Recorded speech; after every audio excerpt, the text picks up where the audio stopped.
The next key concept I'll be doing is in behavior, or just certain key factors from the graph. Now, I've drawn this parabola here, as you can see. First, we can look at its in behavior. So, both sides of the parabola are pointing straight down. So, you can see this in behavior would be down, down. Next, we can look for the x-intercepts of this parabola. Now, remembering that this is the x-axis and this is the y, we see that the first x-intercept is at 1, 0. And the next is at -1, 0. Now, we can look for the y-intercept, and we can see that it is at 0, 4. The next thing I want to look at is the axis of symmetry. Now, the axis of symmetry is where the line of symmetry is for the graph. Now, the vertex is the point where the parabola crosses the axis of symmetry. Now, I'm not going to write it out, but I'm just going to kind of circle it on the graph where the vertex is.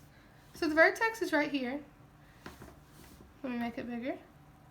Because if you were to draw an imaginary, almost dotted line straight through this parabola, you would have the axis of symmetry. So my vertex is also at 0, 4. Now, I'm going to look and see if this is if this parabola has a maximum or a minimum. Now, maximum would be the highest the parabola can go. It can't go any higher, and a minimum would be the opposite. So, I can see from this that this parabola has a maximum. Can't go any higher, but it can go lower to infinity. Now, I can see and look for actually the domain and range of this parabola. Now, the domain are all the possible x values, and the range is all the possible y values. So, the domain. We can see that this parabola goes from infinity to, well, negative infinity.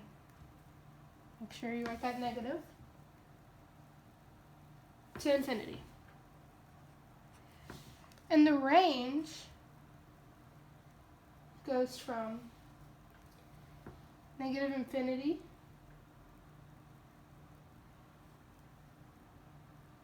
to 4. But this 4 touches the parabola, so I'm going to use a bracket instead of a parentheses. This is how you would identify the key concepts or factors from a parabola and its in behavior.